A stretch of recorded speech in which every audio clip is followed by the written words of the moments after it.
ರೇಣುಕಾಸ್ವಾಮಿ ಕೊಲೆ ಕೇಸಲ್ಲಿ ನಟ ದರ್ಶನ್ ಅರೆಸ್ಟ್ ಆಗಿದ್ದಾರೆ. ವಿಚಾರಣೆ ನಡೀತಾ ಇದೆ. ಇದು ಒಂದ್ ಕಡೆ ಆದ್ರೆ ಈಗ ಮತ್ತೊಂದು ಕಡೆ ಅನ್ನಪೂರ್ಣೇಶ್ವರಿ ನಗರ ಪೊಲೀಸ್ ಠಾಣಾ ಬಳಿ ಜಿಮ್ ರವಿ ಮಾತನಾಡಿದ್ದಾರೆ. ತನಿಖೆ ಆದ ನಂತರ ಸತ್ಯ ಏನು ಅಂತ ಗೊತ್ತಾಗುತ್ತೆ. ಸುಳ್ಳು ಸುದ್ದಿಗೆ ವದಂತಿ ಕೊಡಬೇಡಿ ಅಂತೇಳಿ ಜಿಮ್ ರವಿ ಹೇಳ್ತಾ ಇರುವಂತ ಹೇಳಿಕೆ ಇದೆ.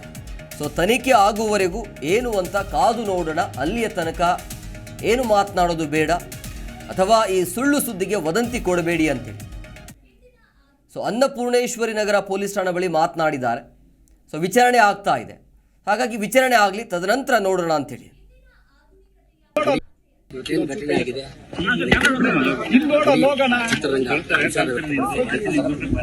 ತುಂಬಾ ದುಃಖದ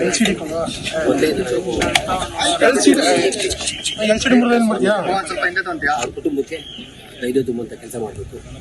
ಸೊ ನಾವು ಮಾಧ್ಯಮದ ಮುಖಾಂತರ ನೋಡಿದ್ವಿ, ಗೊತ್ತಾಯ್ತು. ಖಂಡಿತ ಇದು ತನಿಖೆಯಿಂದ ಹೊರಬರಬೇಕು. ತನಿಖೆ ಆಗ್ತಾ ಇರೋದ್ರಿಂದ ನಿಮಗೂ ನಮ್ಗೆ ಎಷ್ಟು ಗೊತ್ತು ಅಷ್ಟೇ ಗೊತ್ತಿರೋದ್ರಿಂದ ದಯವಿಟ್ಟು ಯಾರು ಸುಳ್ಳು ವದಂತಿಗಳಿಗೆ ಕಿವಿಗೊಡ್ಬೇಡಿ. ಸತ್ಯಾಸತ್ಯತೆ ತನಿಖೆಯಿಂದ ಆಚೆ ಬಂದ ಘಟನೆ ಆಗಿದೆ. ಚಿತ್ರರಂಗ ತುಂಬಾ ದುಃಖದ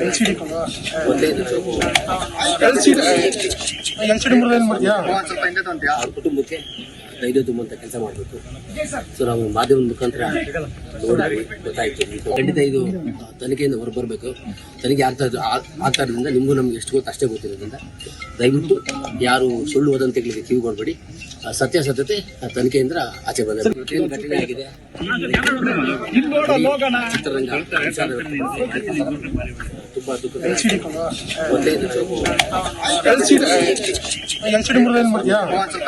ಅವ್ರ ಕುಟುಂಬಕ್ಕೆ ಧೈರ್ಯ ತುಂಬುವಂತ ಕೆಲಸ ಮಾಡಬೇಕು. ಸೊ ನಾವು ಮಾಧ್ಯಮದ ಮುಖಾಂತರ ನೋಡಿದ್ವಿ, ಗೊತ್ತಾಯ್ತು. ಖಂಡಿತ ಇದು ತನಿಖೆಯಿಂದ ಹೊರಬರಬೇಕು. ಆಗ್ತಾ ಇರೋದ್ರಿಂದ ನಿಮಗೂ ನಮ್ಗೆ ಎಷ್ಟು ಗೊತ್ತು ಅಷ್ಟೇ ಗೊತ್ತಿರೋದ್ರಿಂದ ಇವಾಗ ಮತ್ತಷ್ಟು ಮಾಹಿತಿ ನೀಡ್ತಾರೆ ನಮ್ಮ ಪ್ರತಿನಿಧಿ ವಿಶ್ವನಾಥ್. ಫೋನ್ ಸಂಪರ್ಕದಲ್ಲಿದ್ದಾರೆ. ವಿಶ್ವನಾಥ್, ಈಗ ಕೊಲೆ ಕೇಸಲ್ಲಿ ನಟ ದರ್ಶನ್ ಅರೆಸ್ಟ್ ಆಗಿದ್ದಾರೆ. ವಿಚಾರಣೆ ನಡೀತಾ ಇದೆ. ಎಲ್ಲಿಯ ತನಕ ಬರ್ತಾ ಇದೆ ಈ ಒಂದು ವಿಚಾರಣೆ? ಕುಮಾರ್, ಸದ್ಯಕ್ಕೆ 10 ಜನ ಆರೋಪಿಗಳನ್ನ ವಶಕ್ಕೆ ಪಡೆದು ವಿಚಾರಣೆ ನಡೆಸುವಂತಹ ಕೆಲಸವನ್ನ ಅಧಿಕಾರಿಗಳು ಮಾಡ್ತಾ ಇರುವಂತದ್ದು. ಈಗಾಗಲೇ 1-to-1 ವಿಚಾರಣೆಯನ್ನು ಕೂಡ ನಡೆಸ್ತಾ ಇರುವಂತದ್ದು. ಪಶ್ಚಿಮ ವಿಭಾಗದ ಡಿಸಿಪಿ ಗಿರೀಶ್ ಅವರು ದರ್ಶನ್ ಅವರ ವಿಚಾರಣೆಯನ್ನು ನಡೆಸಿದ್ದಾರೆ. ಆದ್ರೆ ಯಾವುದೇ ರೀತಿಯಲ್ಲೂ ಕೂಡ ಸಮಂಜಸವಾದ ಉತ್ತರಗಳು ಬಂದಿಲ್ಲ ಅನ್ನೋ ಮಾಹಿತಿ ಲಭ್ಯ ಆಗ್ತಾ ಇದೆ. ಇನ್ನುಳಿದ ಆರೋಪಿಗಳೇನಿದ್ದಾರೆ ಅಂತಂದ್ರೆ ಕೊಲೆಯಲ್ಲಿ ಇನ್ವಾಲ್ವ್ಮೆಂಟ್ ಆಗಿರುವಂತಹ ಕೆಲವೊಬ್ಬ ಆರೋಪಿಗಳೇನಿದ್ದಾರೆ ಅವರನ್ನು ಕೂಡ ವಶಕ್ಕೆ ಪಡೆಯುವಂತಹ ಕೆಲಸವನ್ನ ಅಧಿಕಾರಿಗಳು ಮಾಡಿರುವಂತದ್ದು. ಎಲ್ಲರನ್ನೂ ಕೂಡ ಅನ್ನಪೂರ್ಣೇಶ್ವರಿ ನಗರ ಪೊಲೀಸ್ ಠಾಣೆಗೆ ಕರೆತಂದು ಇಲ್ಲೇ ವಿಚಾರಣೆ ನಡೆಸ್ತಾ ಇರುವಂತದ್ದು. ಇನ್ನು ಪವಿತ್ರ ಗೌಡ, ಈ ಕೊಲೆ ಪ್ರಕರಣದಲ್ಲಿ ಪ್ರಮುಖವಾಗಿ ಕೇಳಿ ಬರ್ತಾ ಇರುವಂತಹ ಹೆಸರು ಪವಿತ್ರ ಗೌಡ ಅವರ ಹೆಸರು. ಯಾಕಂತಂದ್ರೆ ಪವಿತ್ರ ಗೌಡ ಅವರ ಒಂದು ಅಕೌಂಟ್ಗೆ ಏನಿದೆ ಸೋಷಿಯಲ್ ಮೀಡಿಯಾ ಅಕೌಂಟ್, ಆ ಅಕೌಂಟ್ಗೆ ಕೊಲೆ ಆಗಿರುವಂತಹ ರೇಣುಕಾಸ್ವಾಮಿ ಕಮೆಂಟ್ ಮಾಡಿರ್ತಾರೆ. ಕಮೆಂಟ್ ಮಾಡಿದಂತಹ ಸಂದರ್ಭದಲ್ಲಿ ಈ ಒಂದು ಮಾಹಿತಿಯನ್ನ ದರ್ಶನ್ ಅವ್ರಿಗೂ ಕೂಡ ಕೊಟ್ಟಿರ್ತಾರೆ. ಹೀಗಾಗಿ ಒಂದು ಮೂಲಗಳ ಪ್ರಕಾರ ರೇಣುಕಾಸ್ವಾಮಿ ಸಹ ದರ್ಶನ್ ಅಭಿಮಾನಿ ಅಂತ ಹೇಳಲಾಗ್ತಾ ಇದೆ. ಮನೆಯಲ್ಲಿ ಅಂತಂದ್ರೆ ಈ ಒಂದು ಗೊಂದಲ ಏನು ಉಂಟಾಗಿತ್ತು, ದರ್ಶನ್ ಅವರ ಪತ್ನಿ ಕೂಡ ಪವಿತ್ರ ಗೌಡ ವಿರುದ್ಧವಾಗಿ ಹರಿಹಾಯ್ದಿದ್ರು. ಆ ಸಂದರ್ಭದಲ್ಲೂ ಕೂಡ ಸಾಕಷ್ಟು ಆಕ್ರೋಶಗಳು ಕೂಡ ಪವಿತ್ರ ಗೌಡ ವಿರುದ್ಧವಾಗಿ ವ್ಯಕ್ತವಾಗಿತ್ತು.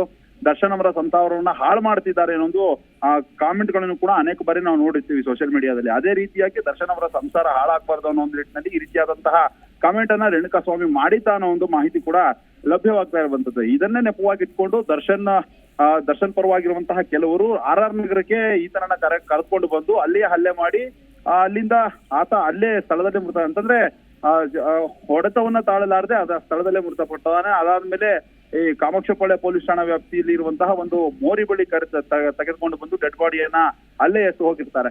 ಇದಾದ್ಮೇಲೆ ಕೊಲೆಯನ್ನ ಮುಚ್ಚಿ ಹಾಕ್ಬೇಕು ಅನ್ನೋ ಒಂದು ನಿಟ್ಟಿನಲ್ಲಿ ಪ್ಲಾನ್ ಅನ್ನು ಮಾಡಿಕೊಂಡು 4 ಜನ ಆರೋಪಿಗಳು ನಾವೇ ಕೊಲೆ ಮಾಡಿದ್ದೇವೆ ಹಣದ ವ್ಯವಹಾರದ ಹಿನ್ನೆಲೆಯಲ್ಲಿ ಅನ್ನೋ ಒಂದು ನಿಟ್ಟಿನಲ್ಲಿ ಹೇಳಿಕೆಯನ್ನು ಕೂಡ ಕೊಟ್ಟಿರ್ತಾರೆ. ಆದ್ರೆ ಪೊಲೀಸರಿಗೂ ಕೂಡ ಅನುಮಾನ ಬಂದಿರುತ್ತೆ.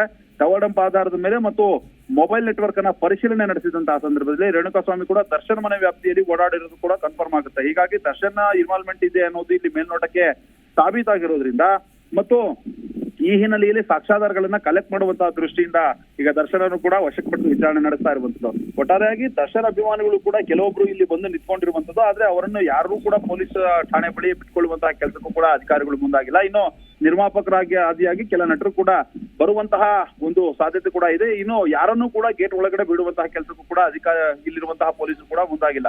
ಒಟ್ಟಾರೆಯಾಗಿ ಕೊಲೆ ಪ್ರಕರಣದಲ್ಲಿ ಈಗಾಗಲೇ ಲಾಕ್ ಆಗಿರುವಂತಹ ದರ್ಶನ್ ಕೆಲವೊಂದು ಹೇಳಿಕೆಗಳನ್ನ ಕೊಡೋದು ಕೂಡ ಹಿಂದೇಟನ್ನ ಆಗ್ತಾ ಇದ್ದಾರೆ. ಸರಿಯಾಗಿ ಸಮಂಜಸವಾದ ಉತ್ತರವನ್ನು ಕೊಡ್ತಾ ಇಲ್ಲ ಮತ್ತು ಪವಿತ್ರ ಗೌಡ ಅವರನ್ನು ಕೂಡ ಕೂರಿಸಿಕೊಂಡು ವಿಚಾರಣೆ ನಡೆಸುವಂತಹ ಕೆಲಸವನ್ನ ಅಧಿಕಾರಿಗಳು ಮಾಡ್ತಾ ಇದ್ದಾರೆ. ಅದೇ ಪವಿತ್ರ ಗೌಡ ಅವ್ರ ಕಡೆಯಿಂದನೂ ಕೂಡ ಯಾವುದೇ ರೀತಿಯಾದ ಉತ್ತರ ಇನ್ನೂ ಬಂದಿಲ್ಲ. ಇನ್ನಷ್ಟೇ ಅಪ್ಡೇಟ್ಗಳು, ಸಾಕಷ್ಟು ಅಪ್ಡೇಟ್ಗಳು ಬರಬೇಕಾಗತ್ತೆ. ಇನ್ನು ಕೊಲೆ ಪ್ರಕರಣದಲ್ಲಿ ಇನ್ನೂ ಇವತ್ತು ಮಧ್ಯಾಹ್ನದ ಮೇಲೆ ಬೌರಿಂಗ್ ಆಸ್ಪತ್ರೆಗೆ ಆರೋಪಿಗಳನ್ನ ಕರೆದುಕೊಂಡು ಹೋಗಿ ಮೆಡಿಕಲ್ ಟೆಸ್ಟ್ ಮಾಡಿ ಅದಾದ ಮೇಲೆ ಜಡ್ಜ್ ಮುಂದೆ ಹಾಜರುಪಡಿಸಿ ಕಸ್ಟಡಿಗೆ ಪಡೆದುಕೊಳ್ಳುವಂತಹ ಕೆಲಸವನ್ನು ಕೂಡ ಅಧಿಕಾರಿಗಳು ಮಾಡ್ತಾರೆ. ಯಾಕಂತಂದ್ರೆ ಸ್ಥಳ ಹಾಜರು ಕಾರ್ಯ ಆಗಿರ್ಬೋದು ಮತ್ತು ಇನ್ನುಳಿದ ಟೆಕ್ನಿಕಲ್ ಎವಿಡೆನ್ಸ್ ಗಳಾಗಿರ್ಬೋದು ಮತ್ತು ಮುಂದಿನ ಕಾನೂನಾತ್ಮಕ ಕ್ರಮಗಳನ್ನ ಕೈಗೊಳ್ಳಬೇಕಾದ್ರೆ ಕೆಲವೊಂದು ಪ್ರೊಸೀಜರ್ ಗಳನ್ನ ಅಧಿಕಾರಿಗಳು ಕೈಗೊಳ್ಳಬೇಕು. ಹೀಗಾಗಿ ಸ್ಥಳ ಹಾಜರು ಕಾರ್ಯ ಆಗಿರ್ಬೋದು, ಸಾಕ್ಷಿಗಳ ಒಂದು ಪತ್ತೆ ಆಗಿರ್ಬೋದು ಮತ್ತು ಸಾಕ್ಷಿಗಳನ್ನ ದಾಖಲಿಸಿಕೊಳ್ಳುವಂತಹ ಮತ್ತು ಕೆಲವೊಬ್ಬರ ಹೇಳಿಕೆಗಳನ್ನ ದಾಖಲಿಸಿಕೊಳ್ಳುವಂತಹ ಕೆಲಸ ಕೂಡ ಆಗಬೇಕಾಗುತ್ತೆ. ಈ ಹಿನ್ನೆಲೆಯಲ್ಲಿ ಅವರನ್ನ ಕಸ್ಟಡಿಗೆ ತೆಗೆದುಕೊಳ್ಳೋದು ಇಲ್ಲಿ ಬಹುತೇಕ ಕನ್ಫರ್ಮ್ ಆಗ್ತಾ ಇರುವಂತದ್ದು. ಒಟ್ಟಾರೆಯಾಗಿ ಕೊಲೆ ಪ್ರಕರಣದಲ್ಲಿ ಈಗ ಲಾಕ್ ಆಗಿರುವಂತಹ ದರ್ಶನ್ ಮತ್ತು ಇತರರು ಅನ್ನಪೂರ್ಣೇಶ್ವರಿ ಪೊಲೀಸ್ ಠಾಣಾ ವ್ಯಾಪ್ತಿಯಲ್ಲೇ ಇರುವಂತದ್ದು. ಅವರ ವಿಚಾರಣೆ ಕೂಡ ನಡೀತಾ ಇರುವಂತದ್ದು. ಹೇಮಕುಮಾರ್, ವಿಶ್ವನಾಥ್, ಈಗ ಪುರಾತನದಿಂದಲೂ ಕೂಡ ಒಂದು ಮಾತಿದೆ, ಅಂದರೆ ಕೆಲವೊಂದು ಹೆಣ್ಣಿಂದ ಹುಡುಗರ ಅವನತಿಗೆ ಕಾರಣ ಅಂತೇಳಿ. ಇಲ್ಲಿ ಆಗಿದ್ದು ಅದೇ ಅನ್ಸುತ್ತೆ. ಅಭಿಮಾನಿಗಳಿಗೆ ಏನು ಸಂದೇಶ ಕೊಡ್ತಾರೆ ಇವರು ಅಂತೇಳಿ?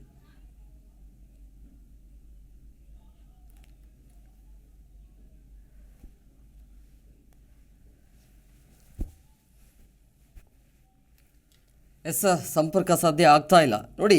ಸಹಜವಾಗಿ ಪವಿತ್ರ ಗೌಡ ದರ್ಶನ್ಗೆ ಹೇಳಿರ್ತಾರಂತೆ, ಅಂದರೆ ಆತ ರೇಣುಕಾಸ್ವಾಮಿ ಮಾಡಿರುವಂಥ ಮೆಸೇಜನ್ನು ದರ್ಶನ್ಗೆ ಈಕೆ ತೋರಿಸ್ತಾಳೆ. ವಿಶ್ವನಾಥ್, ಈಗ ಪುರಾತದಿಂದಲೂ ಕೂಡ ಒಂದು ಮಾತಿದೆ, ಏನು ಅಂತಂದರೆ ಕೆಲವೊಂದಿಷ್ಟು ಹೆಣ್ಣಿಂದ ಹುಡುಗರ ಅವನತಿಗೆ ಕಾರಣ ಅಂತೇಳಿ. ಇಲ್ಲಿ ಆಗಿದ್ದು ಅದೇ ಅಂತ ಅನಿಸುತ್ತೆ. ಬಟ್ ಅಭಿಮಾನಿಗಳಿಗೆ ಏನು ಸಂದೇಶ ಕೊಡ್ತಿದ್ದಾರೆ ಇವರು ಅಂತೇಳಿ? ಖಂಡಿತ ಹೇಮಕುಮಾರ್, ಅನೇಕ ದಿನಗಳಿಂದಲೂ ಕೂಡ ದರ್ಶನ್ ವಿರುದ್ಧವಾಗಿ ಸಾಕಷ್ಟು ಆರೋಪಗಳು ಕೂಡ ಕೇಳಿ ಬರ್ತಾ ಇದ್ವು. ನಾನಾ ಕಾರಣಗಳಿಗೆ ದರ್ಶನ್ ಪದೇ ಸುದ್ದಿ ಆಗ್ತಾನೆ ಇರ್ತಾರೆ. ಒಂದು ದರ್ಶನ್ ಅವರ ನಾಯಿ ಒಪ್ಪಿಗೆ ಕಚ್ಚಿತ್ತು ಅನ್ನೋ ಒಂದು ಪ್ರಕರಣಕ್ಕೂ ಸುದ್ದಿ ಆಗಿದ್ರು. ಅದಾದ್ಮೇಲೆ ಜೆಟ್ಲಾಗ್ ನಲ್ಲಿ ಲೇಟ್ ನೈಟ್ ಪಾರ್ಟಿ ಮಾಡಿದ್ದು ಒಂದು ದೊಡ್ಡ ಮಟ್ಟದ ಸುದ್ದಿ ಆಗಿತ್ತು. ಮತ್ತು ತಮ್ಮ ಬೆಂಬಲಿಗರ, ತಮ್ಮ ಜೊತೆಗಿರೋರಿಗೆ ದರ್ಶನ್ ಅವರು ಹಲ್ಲೆ ಮಾಡಿದ್ರು ಅನ್ನೋ ಒಂದು ಆರೋಪಗಳು ಕೂಡ ಕೇಳಿ ಬರ್ತಾ ಇತ್ತು ಆಗಾಗ. ಅದಾದ್ಮೇಲೆ ಮಾಧ್ಯಮದ ವಿರುದ್ಧವಾಗೂ ಕೂಡ ಅವರು ಮಾತನಾಡಿದ್ರು, ಕೆಟ್ಟ ಶಬ್ದ ಬಳಸಿದ್ರು ಅನ್ನೋದು ಕೂಡ ಸುದ್ದಿಯಾಗಿತ್ತು. ಕೆಲ ವರ್ಷಗಳ ಹಿಂದೆ ಅವರ ಪತ್ನಿಗೆ ಹಲ್ಲೆ ಮಾಡಿ ಅವರು ಕೂಡ ದೊಡ್ಡ ಮಟ್ಟದ ಪ್ರಹಸನ ಕೂಡ ಆಗಿತ್ತು. ಇಷ್ಟೆಲ್ಲ ಆದ್ರೂ ಕೂಡ ನಟ ದರ್ಶನ್ ಅವರ ವಿರುದ್ಧವಾಗಿ ಸಾಕಷ್ಟು ಪ್ರಕರಣಗಳು ಕೆಲವೊಂದು ಸರಿ ದಾಖಲಾದಂತಹ ಸಂದರ್ಭದಲ್ಲಿ ಅವರು ಕೂಡ ಪ್ರಕರಣದಿಂದ ಮುಕ್ತವಾಗಿ ಬಂದಿದ್ರು. ಆದ್ರೆ ಇದು ಗಂಭೀರವಾದಂತಹ ಪ್ರಕರಣ. ಇಲ್ಲಿ ಸ್ಪಷ್ಟವಾಗ್ತಾ ಇರುವಂತದ್ದು, ಪವಿತ್ರ ಗೌಡ ಅವರು ಈ ಒಂದು ದರ್ಶನ್ ಅವರ ಲೈಫ್ಗೆ ಇಂಟರ್ಫಿಯರ್ ಆದಂತಹ ಸಂದರ್ಭದಲ್ಲಿ ಅನೇಕರು ಈ ಬಗ್ಗೆ ಮಾತನಾಡಿದ್ದು ಉಂಟು. ಸಿನಿಮಾ ಮಂದಿ ಕೂಡ ಅನೇಕ ಬಾರಿ ಈ ಬಗ್ಗೆ ಪ್ರತಿಕ್ರಿಯೆಯನ್ನು ಕೂಡ ನೀಡಿದ್ದಾರೆ. ಏನು ದರ್ಶನ್ ಅವರ ಒಂದು ಸಂಸಾರದಲ್ಲಿ ಹುಡಿ ಹಿಂಡುವಂತಹ ಕೆಲಸವನ್ನ ಪವಿತ್ರ ಗೌಡ ಮಾಡಿದ್ದಾರೆ ಅನ್ನೋ ಒಂದು ಆರೋಪಗಳು ಕೂಡ ಇತ್ತು. ಇನ್ನು ಸೋಷಿಯಲ್ ಮೀಡಿಯಾದಲ್ಲಿ ಯಾವಾಗ ನಾವು ತುಂಬಾ ವರ್ಷಗಳಿಂದ ಜೊತೆಗಿದ್ದೇವೆ, ಈ ಜೀವನ ಹೀಗೇನೆ ಇರುತ್ತೆ ಅನ್ನೋ ಒಂದು ನಿಟ್ಟಿನಲ್ಲಿ ಏನು ಪವಿತ್ರ ಗೌಡ ಪೋಸ್ಟ್ ಮಾಡ್ಕೊಂಡಿದ್ರಲ್ಲ, ಆ ಸಂದರ್ಭದಲ್ಲೂ ಕೂಡ ದರ್ಶನ್ ಅಭಿಮಾನಿಗಳು ಪವಿತ್ರ ವಿರುದ್ಧವಾಗಿ ಮಾತನಾಡಿದ್ರು ಮತ್ತು ದರ್ಶನ್ ಪರವಾಗಿ ಬ್ಯಾಟಿಂಗ್ ಮಾಡುವಂತಹ ಕೆಲಸವನ್ನು ಕೂಡ ಮಾಡಿದ್ರು. ಆದ್ರೆ ಕೊಲೆ ಪ್ರಕರಣದಂತಹ ಗಂಭೀರ ಪ್ರಕರಣದಲ್ಲಿ ಭಾಗಿಯಾಗಿದ್ದಾರೆ ಅನ್ನೋ ಒಂದು ಆರೋಪ ದರ್ಶನ್ ವಿರುದ್ಧವಾಗಿ ಕೇಳಿ ಬರ್ತಾ ಇದೆ. ಹೀಗಾಗಿ ಅವರ ಅಭಿಮಾನಿಗಳಿಗೆ ಏನ್ ಸಂದೇಶ ಕೊಡೋಕೆ ಹೊರಟಿದ್ದಾರೆ ಮತ್ತು ಈ ಪ್ರಕರಣದಲ್ಲಿ ಏನಾದ್ರೂ ಆರೋಪ ಸಾಬೀತಾಯ್ತು ಅಂತಂದ್ರೆ ಕಠಿಣ ಶಿಕ್ಷೆಗೂ ಕೂಡ ಒಳಗಾಗುವಂತಹ ಸಾಧ್ಯತೆ ಕೂಡ ಇರುತ್ತೆ. ಹೀಗಾಗಿ ಅವರ ಬೆಂಬಲಿಗರು ಮತ್ತು ಸಿನಿಮಾ ಮಂದಿ ಕೂಡ ದೊಡ್ಡ ಮಟ್ಟದ ಶಾಕ್ ನಲ್ಲಿ ಇರುವಂತದ್ದು. ಒಬ್ಬ ದೊಡ್ಡ ನಟ, ಅದರಲ್ಲೂ ಬಾಕ್ಸ್ ಆಫೀಸ್ ಸುಲ್ತಾನ ಅನ್ಕೊಂಡಂತಹ ನಟ ಈ ರೀತಿಯಾದಂತಹ ಪ್ರಕರಣದಲ್ಲಿ ಭಾಗಿಯಾಗ್ತಾರೆ ಮತ್ತು ಆರೋಪವನ್ನ ಎದುರಿಸ್ತಾರೆ ಮತ್ತು ಪೊಲೀಸರ ಮುಂದೆ ಈ ರೀತಿಯಾಗಿ ತಪ್ಪಿತಸ್ಥರ ಸ್ಥಾನದಲ್ಲಿ ಕೂತ್ಕೊಂಡು ವಿಚಾರಣೆಯನ್ನ ಎದುರಿಸ್ತಾರೆ ಅಂತಂದ್ರೆ ನಿಜವಾಗ್ಲೂ ಕೂಡ ಅವರ ಅಭಿಮಾನಿಗಳಿಗೂ ಕೂಡ ಇದು ಬಿಗ್ ಶಾಕ್. ಆದ್ರೂ ಕೂಡ ಎಲ್ಲೋ ಒಂದು ಕಡೆ ದರ್ಶನ್ ಅವರು ಇದರಲ್ಲಿ ಇನ್ವಾಲ್ವ್ಮೆಂಟ್ ಇಲ್ಲ ಅನ್ನೋ ಒಂದು ಚರ್ಚೆಗಳನ್ನು ಕೂಡ ಸೋಷಿಯಲ್ ಮೀಡಿಯಾದಲ್ಲಿ ಪರ ವಿರೋಧ ಚರ್ಚೆಗಳು ಕೂಡ ಆಗ್ತಾ ಇರುವಂತದ್ದು. ಅದೇನೇ ಇರಬಹುದು, ಆದ್ರೆ ಸಮಾಜಕ್ಕೆ ಇಂತಹ ಪ್ರಕರಣಗಳಲ್ಲಿ ಭಾಗಿಯಾದಂತಹ ಸಂದರ್ಭದಲ್ಲಿ ಒಂದು ಕೆಟ್ಟ ಸಂದೇಶವನ್ನ ನೀಡಿದಂತಾಗುತ್ತೆ. ಹೀಗಾಗಿ ಅವರ ಅಭಿಮಾನಿಗಳು ಕೂಡ ಸೋಷಿಯಲ್ ಮೀಡಿಯಾದಲ್ಲಿ ಪರ ವಿರೋಧ ಚರ್ಚೆಗಳನ್ನು ಕೂಡ ನಡೆಸ್ತಾ ಇರುವಂತದ್ದು. ಆದ್ರೆ ಈಗ ಠಾಣೆಯಲ್ಲಿ ಈಗಾಗಲೇ ದರ್ಶನ್ ಇದ್ದಾರೆ. ಮೇಲ್ನೋಟಕ್ಕೆ ದರ್ಶನ್ ಇನ್ವಾಲ್ವ್ಮೆಂಟ್ ಇದರಲ್ಲಿ ಕಾಣಿಸ್ತಾ ಇರೋದಕ್ಕೇನೆ ದರ್ಶನ್ ಅವರನ್ನ ಕರೆಸಿ ವಿಚಾರಣೆ ನಡೆಸುವಂತಹ ಕೆಲಸವನ್ನ ಅಧಿಕಾರಿಗಳು ಮಾಡ್ತಾರೆ. ಇದನ್ನು ಕೋರ್ಟ್ ನಲ್ಲಿ ಆರೋಪ ಮತ್ತು ಪ್ರತ್ಯಾರೋಪಗಳು ಇರ್ಬೋದು, ಅದನ್ನೆಲ್ಲ ಸಾಬೀತು ಮಾಡ್ಕೊಳ್ಬೇಕಾಗತ್ತೆ. ಸಾಕ್ಷ್ಯಾಧಾರಗಳ ಸಂಗ್ರಹ ಒಂದ್ ಕಡೆ ಆಗುತ್ತೆ. ಆದ್ರೆ ಸೊಸೈಟಿಗೆ ಮತ್ತು ಅವರ ಅಭಿಮಾನಿಗಳಿಗೆ ದರ್ಶನ್ ಏನು ಸಂದೇಶ ಕೊಟ್ಟರು ಈ ಒಂದು ಪ್ರಕರಣದ ಮುಖಾಂತರವಾಗಿ ಅನ್ನೋದು ಕೂಡ ದೊಡ್ಡ ಮಟ್ಟದ ಚರ್ಚೆ ಆಗ್ತಾ ಇರುವಂತದ್ದು. ಒಟ್ಟಾರೆಯಾಗಿ ಪವಿತ್ರ ಗೌಡ ಅವರು ದರ್ಶನ್ ಅವರ ಒಂದು ಫ್ಯಾಮಿಲಿಗೆ ಇಂಟರ್ಫಿಯರ್ ಆದ್ಮೇಲೆ, ಅವ್ರ ಜೊತೆ ಸ್ನೇಹ ಸಂಪಾದನೆ ಆದ್ಮೇಲೆ, ಅವರ ಸ್ನೇಹ ಸಂಬಂಧ ಮುಂದುವರೆದ ಮೇಲೆ ಈ ರೀತಿಯಾದಂತಹ ಪ್ರಕರಣಗಳು ನಡೀತಾ ಇರುವಂತದ್ದು ನಿಜಕ್ಕೂ ಕೂಡ ದುರಂತವೇ ಸರಿ ಅನ್ನೋದು ಕೂಡ ಸಾಮಾಜಿಕ ಜಾಲತಾಣದಲ್ಲಿ ಆಗ್ತಾ ಇರುವಂತಹ ಚರ್ಚೆ. ಹೇಮಕುಮಾರ್,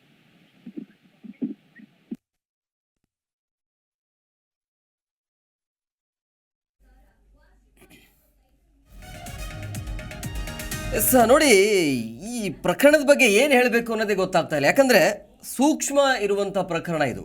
ಏನೇ ಮಾತಾಡಿದ್ರು ಕೂಡ ತಪ್ಪಾಗತ್ತೆ. ಯಾಕಂದರೆ ಈಗ ವಿಚಾರಣೆ ನಡೀತಾ ಇದೆ. ದರ್ಶನ್ ಅವರು ಕರೆಸಿದ್ರು, ಅವರೇ ಹೊಡೆದಾಕಿದ್ರು ಅನ್ನೋದು ಕೂಡ ಇದೆ, ಬಟ್ ಅದು ಸತ್ಯ ಆರೋಪ, ಅದು ಸತ್ಯದಿಂದ ದೂರವಾಗಿರುವಂಥ ಮಾತು. ಸೊ ಹಾಗಾಗಿ ತನಿಖೆ ಆಗಬೇಕಾಗತ್ತೆ. ಒಂದು ವೇಳೆ ಈ ಒಂದು ಕೊಲೆ ಪ್ರೂವ್ ಆಯಿತು ಅಂತಂದರೆ ಅದು ನಿಜವಾಗ್ಲೂ ಹೇಳ್ತಾ ಇದ್ದೀನಿ, ಆ ಅಭಿಮಾನಿಗಳು ಯಾರಿದ್ದಾರಲ್ಲ, ದರ್ಶನ್ ಅವರ ಅಭಿಮಾನಿಗಳು, ಅವರ ವಿರುದ್ಧವಾಗಿ ನಿಲ್ಲಬೇಕಾಗತ್ತೆ. ಯಾಕೆಂದರೆ ಅಭಿಮಾನಿಗಳನ್ನು ಸೆಲೆಬ್ರಿಟಿ ಅಂತ ಹೇಳ್ತಾ ಇರುವಂಥ ದರ್ಶನ್ ಅಭಿಮಾನಿಗಳಿಗೆ ಕೊಲೆ ಮಾಡುವಂಥ ಹಂತಕ್ಕೆ ಹೋಗ್ತಾರೆ ಅಂದರೆ ಇವರು ಏನು ಮೆಸೇಜ್ ಕೊಡ್ತಾರೆ ಅಂತೇಳಿ. ಜಿ ಕನ್ನಡ ನ್ಯೂಸ್ ಈಗ ನಿಮ್ಮ ಮನೆಯಲ್ಲೇ ನೋಡಿ. ಎಲ್ಲ ಕೇಬಲ್ಗಳಲ್ಲಿ ಈಗ ಲಭ್ಯ.